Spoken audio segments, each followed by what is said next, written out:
ममता की आंखों में बार बार आंसू आ रहे थे। कैसे वह अपने पाप का प्रायश्चित करे, कैसे अपने चेहरे को उज्जवल करे। गत बरसों की कालिमा क्या यूं ही छूट जाएगी? क्या उसका पाप उसकी बेटी के सिर पर चढ़कर बोलेगा? उफ, ईश्वर ने उसे कैसा रूप दिया है। बिंबा फल से अधर, श्वेत वर्ण, सुख जैसी नासिका, सब कुछ फुर्सत में गढ़ा हुआ सा। अपनी कमल सी खिली सुंदर मासूम आँखों से जब वह उसकी ओर देखती है तो ममता का दिल कसक उठता है। क्या उसकी गीता कुरान सी पाक बेटी भी वासना के पुजारियों द्वारा नोची जाएगी? क्या उसका सुंदर शरीर भी ऊंचे नीचे भाव में बेचा जाएगा? नहीं, वह ऐसा नहीं होने देगी, कभी नहीं। उसे वह अपने संस्कार कभी नहीं देगी। वह उसे स्त्री जीवन का आदर्श बनाएगी। अभी उसी दिन तो जब वह बाहर खेलने गई तो किसी ने कह दिया, रंडी की बेटी रंडी होगी। उसने घर आते ही उससे पूछा, माँ, ये रंडी क्या होती है? तुम उनको क्यों नहीं कुछ कहती? बच्चे मुझे अपने साथ क्यों नहीं खिलाते? उसकी बात सुनकर फूट फूट कर रोने लगी थी ममता। क्या जवाब दे बेटी को? उसे ये बताए कि रंडी वह होती है जो समाज के शरीफ लोगों की गंदगी पचा लेती है, जो एक कूड़ेदान होती है जिसमें लोग अपनी अतिरिक्त ऊर्जा, विकृत हवस उड़ेलने आते हैं। जो ना हो तो समाज में माँ बहन बेटी के रिश्ते भी खतरे में पड़ जाएं। पर वह चुप रही। वह अपनी बेटी चेतना को स्कूल भेजने लगी। चेतना को समझ में नहीं आता था कि दूसरे बच्चे उससे बात क्यों नहीं करते। बड़े भी उसे छूने की कोशिश करते हैं, सभी उसे अजीब निगाहों से देखते हैं। एक दिन तो बूढ़े माली ने अपने बूढ़े दोस्त से कहा, कुछ बरसों बाद ये नई घोड़ी सवारी के काम आएगी। चेतना को उनकी बात का मतलब तो समझ में नहीं आया, पर उनके चेहरे के भाव से उसे लग गया कि वे लोग उसे गाली दे रहे हैं। उसने घर आकर ममता को ये बात बताई तो ममता सोच में पड़ गई। क्या करे वह? कैसे अपने माथे पर लगे रंडी नाम के ठप्पे को हटाए? कैसे अपनी बेटी को स्वस्थ वातावरण दे? उफ, अपना धंधा तो उसने बेटी के जन्म के बाद से ही छोड़ रखा है। कोटा छोड़कर एक खोली में रह रही है, लेकिन वह ठप्पा नहीं छूट पा रहा है। वे ही शरीफ लोग जो उसके पैरों पर नाक रगड़ते थे उसकी हंसी उड़ा रहे हैं कि 900 चूहे खाकर बिल्ली हज को चली। हर पाप का प्रायश्चित है, तो क्या उसके पाप का कोई प्रायश्चित नहीं? उसकी बेटी क्या इस विषाक्त वातावरण में स्वस्थ रूप से पनप पाएगी? 15 वर्षों बाद चेतना एक खूबसूरत नवयुवती बन गई। वह सबको समझने लगी। उसके रूप गुण के चर्चे चारों तरफ होने लगे, पर सम्मान भाव से नहीं। हर पुरुष उसके समीप के लिए लालायित दिखता। कोई प्रेम पत्र लिखता, कोई आहें भरता, कोई अपने सीने पर हाथ रखता। कुछ तो उसे कॉलेज से घर और घर से स्कूल पहुंचने का ठेका लिए दिखते। चेतना मन ही मन उनके प्रति घृणा समेटे चुपचाप अपना काम किए जाती, किसी की तरफ देखती तक नहीं। ममता ने उसे ऐसी ही नसीहत दी थी। उसकी बेरुखी पर लोग ताने देते, रंडी की बेटी सद्बंती बनने चली है। चेतना को बस पुस्तकें अच्छी लगती। कभी कभी वह महान लेखकों पर झुंझलाती कि क्यों वे अच्छे विचारों को लोगों के मनोमस्तिष्क में नहीं उतार पाते। शिक्षित वर्ग तो उसे और भी भ्रष्ट लगता। उसके शिक्षक तक उसका लाभ लेना चाहते। वह दुखी हो जाती। कहानियों में दिखाई पड़ता आदर्श नायक ही अब उसके मन को बहलाता था। यथार्थ की कुरूपता से घबराकर वह कल्पना की दुनिया में रहने लगी थी। उसके दिव्य स्वप्नों में एक आदर्श पुरुष था जो वासना के पुजारियों से बिल्कुल अलग, स्त्री जाति का सम्मान करने वाला था। वह रंडी की बेटी से प्रेम का स्वांग नहीं करता था, बल्कि उसे सम्मानित ढंग से अपना बनाना चाहता था। चेतना की कोई सहेली नहीं थी, कोई दोस्त नहीं था। वही लड़कियां जो दिन रात गंदी बातों में डूबी रहती उसे हिकारत की नज़रों से देखती। उन्हें इस बात का गर्व था कि वे इज्जतदार माता पिता की औलाद हैं।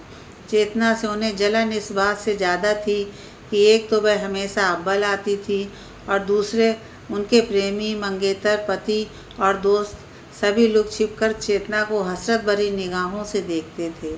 पर इसमें चेतना का क्या दोष था? वह तो खुद दुखी और परेशान थी। क्या करे वह? किसे दोष दे? क्या माँ को? नहीं, यह तो नीचता होगी। बेचारी ने दिन रात सिलाई करके उसे पाला पोसा था, उसे पढ़ा लिखा रही थी। एक दिन वह खुद कहने लगी, बेटी तुम्हें तो मुझसे घृणा होती होगी। कैसी बात करती हो माँ, तुम तो मेरे लिए किसी देवी से कम नहीं हो। तुमने मुझे पाप के दलदल में नहीं उतारा और खुद को भी गलत राह से हटा लिया। क्या ये कम है? कितनों में होता है ये साहस।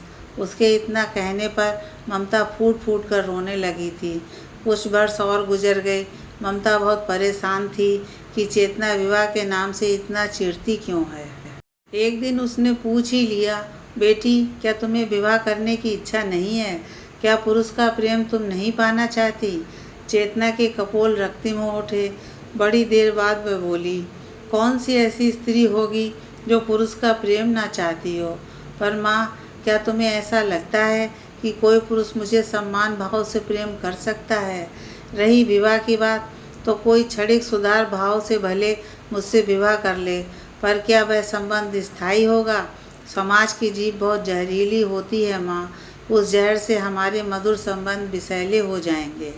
फिर मेरे आत्मसम्मान को यह भी स्वीकार नहीं कि कोई दया भाव से मुझसे विवाह करे। हाँ, यदि कोई पुरुष ऐसा मिलता है जो मुझसे विवाह करने में अपनी मान हानि ना समझे, मुझसे सच्चा प्रेम करे, तो मुझे इनकार नहीं। लेकिन ऐसा नायक सिर्फ कहानियों में ही मिलता है।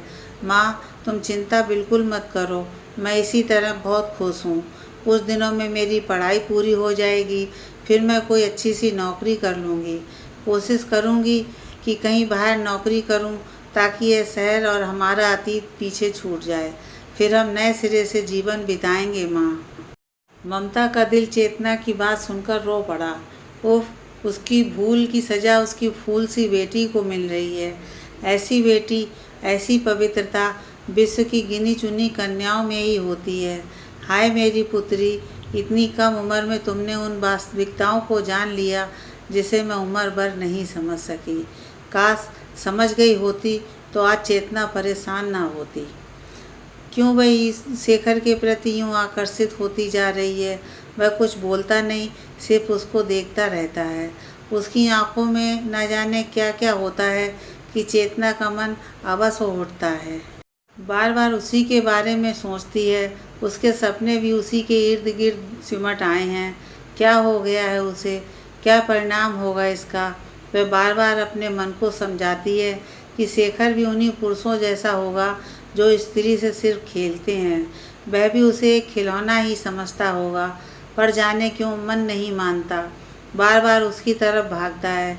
जीवन में कभी इतने रंग नहीं भरे थे, आईना कभी इतना नहीं भाया था, सौंदर्य के प्रति इतनी जागरूकता कभी नहीं आई थी।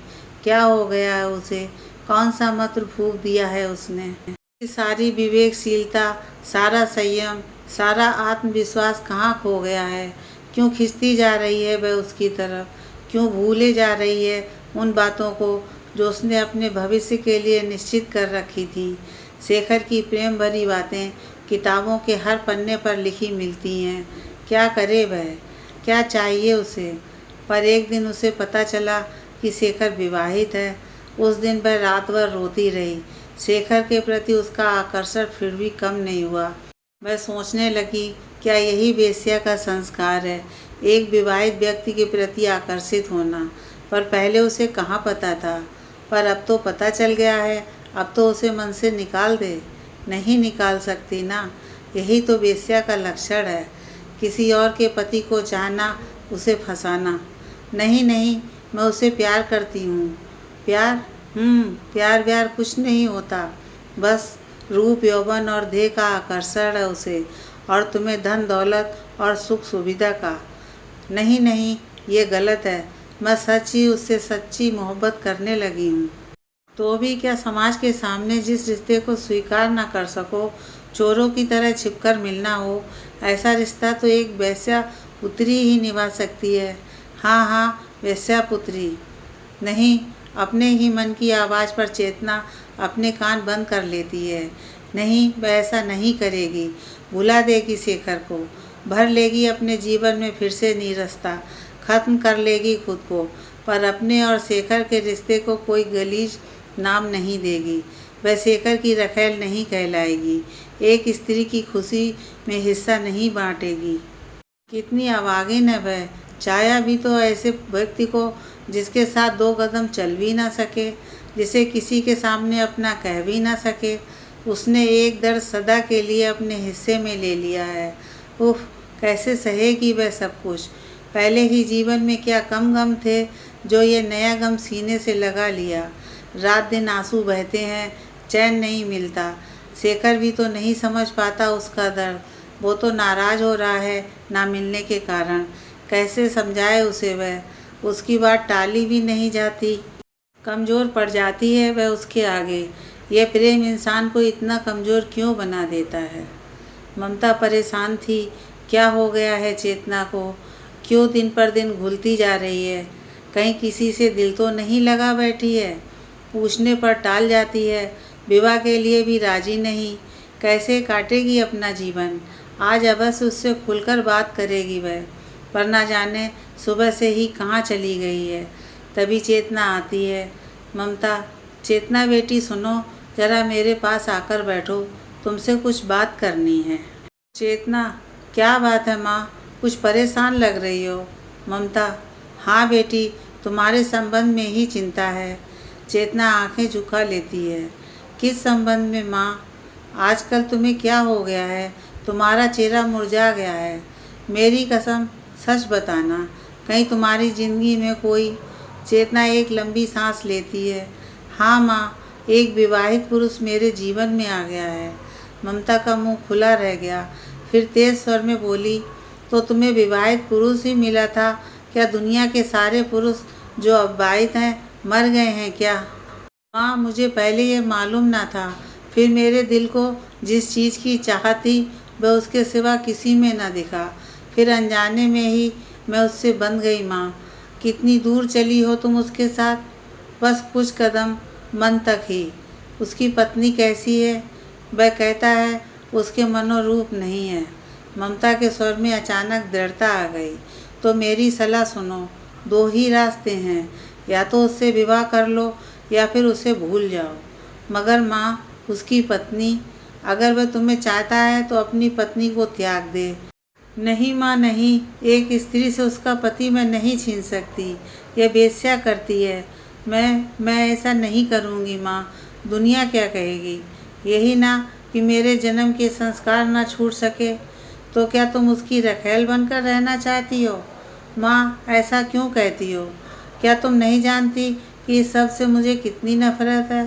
तो फिर एक ही रास्ता बचता है कि तुम उसे भूल जाओ। हाँ माँ, यही ठीक होगा। मुझे यही करना होगा। कर पाओगी ऐसा। कोशिश करूँगी माँ। ममता ने उसे सीने से लगा लिया। प्यार से उसका सिर सहलाते हुए बोली, एक बात बताऊँ बेटा, कोई भी वेश्या की बेटी से प्यार नहीं करता, सिर्फ उससे मन बहलाना चाहता है।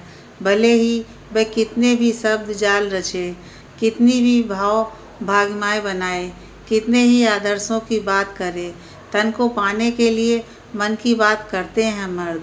तुम शेखर से इतना प्यार करती हो ना, वह भी करता है, तो एक परीक्षा लेकर देखो। आज उससे मिलो और उसके सामने विवाह का प्रस्ताव रखो, या फिर उसे अपने घर ले चलने को कहो। उसकी कलई खुल जाएगी। वह जानता है कि तुम कौन हो, इसलिए तुमसे प्रेम निवेदन का साहस कर सका है। किसी भले घर की बहू बेटी के सामने वह ऐसा प्रस्ताव रख ही नहीं सकता। मैं सच कह रही हूँ, तुम एक बार आजमा कर देख लो, तभी तुम उसे भुला पाओगी। चेतना ने हामी में सिर हिला दिया और मुंह हाथ धोने चली गई। उसने सोच लिया कि वह आज ही शेखर से मिलेगी। चेतना कई दिन से बीमार है। सच ने उसे तोड़ दिया है। माँ की बात ही सच निकली थी। उस दिन जब उसने उसे मिलने के लिए बुलाया तो शेखर ने बहाना बना दिया कि आज वह व्यस्त है, पर संयोग से मॉल में पत्नी के साथ खरीदारी करते हुए टकरा गया। उसने उसे अनदेखा कर दिया, जबकि उसकी पत्नी ने कई बार उसकी तरफ मुड़कर देखा था और शेखर से उसके रूप के संबंध में कुछ कहा भी था। दोनों को देखकर जरा सा भी नहीं लग रहा था कि दोनों में मधुर रिश्ते नहीं हैं। दूसरे दिन वह खुद उससे मिलने आया और सफाई देने लगा कि अपने कर्तव्य का पालन तो करना ही पड़ता है। क्या तुम कल मुझे पहचान नहीं सकते थे? अपनी पत्नी से मिलवा नहीं सकते थे? मैं तुम्हारी दोस्त हूँ। जब पत्नी से नहीं मिला सके तो अपने घर क्यों ले जाओगे? हाँ, मैं कोई शरीफ खानदान की लड़की तो हूँ नहीं। बात खुले तो भद्द हो जाएगी। उस दिन भी मैंने देखा था कि अपने दोस्तों के सामने मुझे अनदेखा कर दिया था तुमने। तो क्या अपने संबंधों को सिनेमा का पोस्टर बनाना ज़रूरी है? तो क्या जीवन भर हम यूं ही चोरी छिपे मिलते रहेंगे? मजबूरी है। और तुम्हें ये क्या पागलपन सवार हो गया? पहले तो इस तरह की बात नहीं करती थी तुम मुझसे प्यार करते हो ना? बिल्कुल, इसमें किसी शक की गुंजाइश नहीं। तो मुझसे विवाह कर लो। मैं तुम्हारे साथ रहना चाहती हूँ, तुम्हारे साथ जीना चाहती हूँ, इज्जत से, सम्मान से, प्यार से। चेतना ने शेखर का हाथ पकड़कर कहा। शेखर ने धीरे से उससे अपना हाथ छुड़ा लिया। हो क्या गया है तुम्हें? किसने तुम्हें भड़काया है? क्या तुम्हारी माँ ने? उनसे तो कोई अच्छी उम्मीद की ही नहीं जा सकती। दूसरों का घर तोड़कर अपना घर भरना ही तो उनका पेशा रहा है, और अब वो तुम्हें भी वही संस्कार दे रही हैं।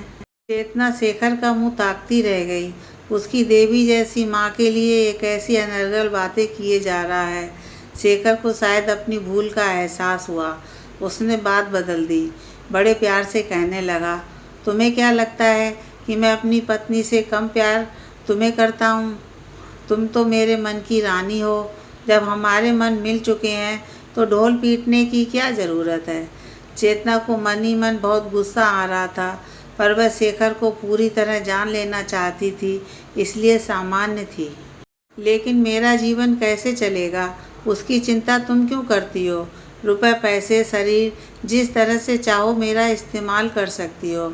आखिर तुम्हें और क्या चाहिए? सुरक्षा, संरक्षण, प्यार, सब तो मैं देने को तैयार हूँ। मुझे एक अपना घर, सामाजिक और कानूनी प्रतिष्ठा तथा पत्नीत्व का गौरव चाहिए। क्या सम्मान प्यार से बढ़कर है? हाँ शेखर, हाँ। स्त्री के लिए सम्मान का बहुत महत्व है। मुझ जैसी स्त्री के लिए तो और भी, क्योंकि हमसे प्यार का दम भरने वाले तो बहुत मिलते हैं, पर सम्मानित जीवन देने वाला नहीं। मुझे सम्मान चाहिए शेखर, सम्मान। तुम जो चाहती हो वह तुम्हें कोई नहीं देगा। मैं दे सकता था, पर मेरे साथ मेरा परिवार, खानदान और पूरा समाज है। किसी एक के लिए सबको नहीं छोड़ा जा सकता चेतना। फिर मेरी पत्नी सुंदर, सुशिक्षित और अच्छे कुल की है, मुझसे प्यार भी करती है, पतिव्रता है। किस और के कारण उसे छोड़ दूं? परिवार, समाज और कानून क्या मेरी इस गलती को माफ़ करेगा? कदापि नहीं। मेरा सम्मान मेरी पत्नी के साथ ही हो सकता है। मैं तुमसे प्यार कर सकता हूँ, ताउम्र निभा सकता हूँ, पर समाज के सामने नहीं, क्योंकि मेरी अपनी सीमाएं हैं, प्रतिष्ठा है। तो मेरे साथ प्रेम के नाटक की आवश्यकता क्या थी? शेखर भावुक स्वर में कहने लगा, इसलिए कि तुम में वह सब कुछ है जो मैं अपनी प्रेमिका या पत्नी में चाहता था। तुम मेरी जीवन भर की तलाश हो। तुमसे ही मैं संपूर्ण होता हूँ। मैं तुम्हें हर सुख दूंगा चेतना। मैं सचमुच तुम्हें प्यार करता हूँ। ऐसा नहीं कि मुझे लड़कियों की कमी है। बाजार में हर उम्र की एक से बढ़कर एक लड़कियाँ सहज में उपलब्ध हैं। समाज में भी ऐसी लड़कियों की कमी नहीं जो पैसे के लिए कुछ भी कर सकती हैं। दौलत से प्यार भी खरीदा जा सकता है, पर मैं तुम्हें सचमुच बहुत चाहता हूँ। तुम्हारे दर्द को महसूस करता हूँ, पर मजबूर हूँ। तुम भी मूर्खता मत करो, सिर्फ मेरी बनकर रहो। जीवन में जो कुछ मिल रहा है उसे ठुकराना ठीक नहीं। क्या इतना कम है कि तुम्हें मेरा प्यार मिल रहा है? आओ मेरे पास आओ, कहकर शेखर ने अपनी बाहें फैला दी। चेतना को लगा कि वे बाहें नहीं, दो विषधर सर्प हैं। वह पीछे हट गई। अच्छा, तो आप मुझसे प्रेम करके मुझ पर एहसान कर रहे हैं, क्यों? ओहो, तुम हर बात को उल्टा क्यों समझ लेती हो? खैर छोड़ो, क्या किसी आर्थिक समस्या के कारण ये झल्लाहट है?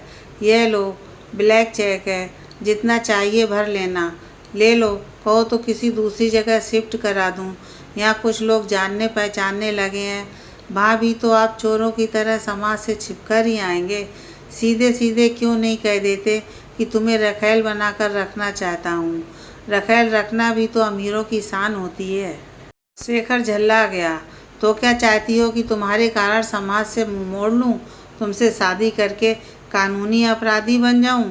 तुम बोलते हुए बिल्कुल अच्छी नहीं लगती। पहले जब तुम चुप रहकर मासूमियत से ताकती रहती थी तो कितनी अच्छी लगती थी। आज पता नहीं क्या हो गया है तुम्हें। जानता हूँ इसके पीछे किसका हाथ है। नए घर में उन्हें साथ नहीं रहने दूंगा, यहीं पुराने घर में पड़ी रहें। प्लीज़ शेखर बाबू, अपनी माँ के खिलाफ मैं बिल्कुल नहीं सुन सकती, और जहाँ तक कुछ करने की बात है, आपको कुछ भी करने की ज़रूरत नहीं। आपने मुझे अच्छा सबक दिया है। मैं अपनी औकात भूल गई थी। जिसके पैरों के नीचे ज़मीन ना हो और वह आकाश छूना चाहे तो मुंह के बल गिरेगा ही। आप जाइए शेखर, हमें अपने हाल पर छोड़ दीजिए। मैं तो समझी थी कि आप में समाज से टकराने का साहस होगा, पर आप भी वही निकले। मुझे आपसे किसी तरह की मदद नहीं चाहिए। किसी स्त्री के हक में हिस्सा लेना मुझे पसंद नहीं। उधार के सिंदूर से मांग भरकर सुहागन नहीं बनना जा सकता है। आपका प्रेम एक स्वांग था, आप जाइए। शेखर रुआंसे स्वर में, चेतना, मुझे गलत मत समझो। जाइए शेखर बाबू, लोग देख रहे हैं, आपकी प्रतिष्ठा चली जाएगी। मेरा क्या, मैं तो हूँ ही वेश्या की पुत्री। घर आते ही चेतना बिस्तर पर गिरकर फपक पड़ी। जिसे देवता समझा वह भी मलिन हृदय निकला। उसकी जीवन भर की तपस्या भी उसके माथे से वेश्या पुत्री के दाग को ना धो सकी। उससे प्रेम करना भी लोग एहसान समझते हैं। उसे व्यर्थ ही अपने ऊपर गर्व था। चेतना के मन में एक आग जल चुकी है। उसने फैसला कर लिया कि वह किसी पुरुष की दासी नहीं बनेगी, ना किसी से प्रेम करेगी, ना विवाह। क्या कसूर था उसका? उसने कभी किसी को अपना हाथ तक छूने नहीं दिया। इस पवित्रता की क्या कोई कीमत नहीं? उसके ऊंचे विचारों और आध्यात्मिक सौंदर्य की तरफ किसी का ध्यान नहीं? तो ना हो ध्यान, ना आके ये समाज उसका मूल्य, अपना मूल वह खुद आंकेगी। उसकी अस्मिता किसी की मोहताज नहीं बनेगी। वह नहीं भागेगी किसी की ओर। और एक दिन ऐसा आएगा जब सब उसकी तरफ भागेंगे, उसका सम्मान करेंगे। समाज की अपेक्षा से वह अपने पैरों में घुंघरू नहीं बांध लेगी, ना असफलता पाकर वह आत्मघात ही करेगी। वह इस तथाकथित सभ्य समाज से प्रेम और सम्मान की भिक्षा नहीं मांगेगी।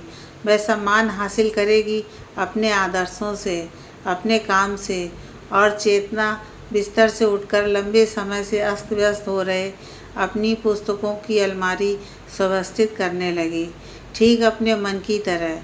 ममता क्या करे, चेतना को कैसे इस कठिन व्रत से विरत करे? इतना कठोर श्रम, चेहरा सूख कर कैसा हो गया है। बुरा हो शेखर का, जिसने उसकी बेटी पर यूं जुल्म किया।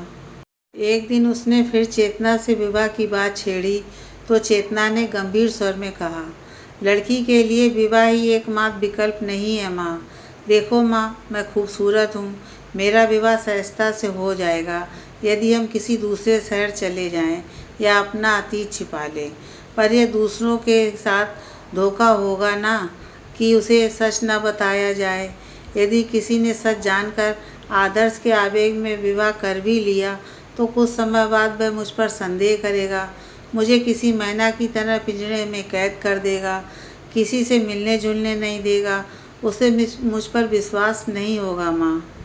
उसे हरदम यही महसूस होगा कि मेरे जन्म के संस्कार नहीं छूट सकते। मेरी हर निर्दोष अदा में उसे स्वांग नजर आएगा। माँ, हाँ माँ, हाँ, ऐसा ही होता है। और ये अविश्वास मेरे हृदय नहीं सह पाएगा। अपने सतीत्व का अपमान मैं नहीं सह पाऊंगी माँ।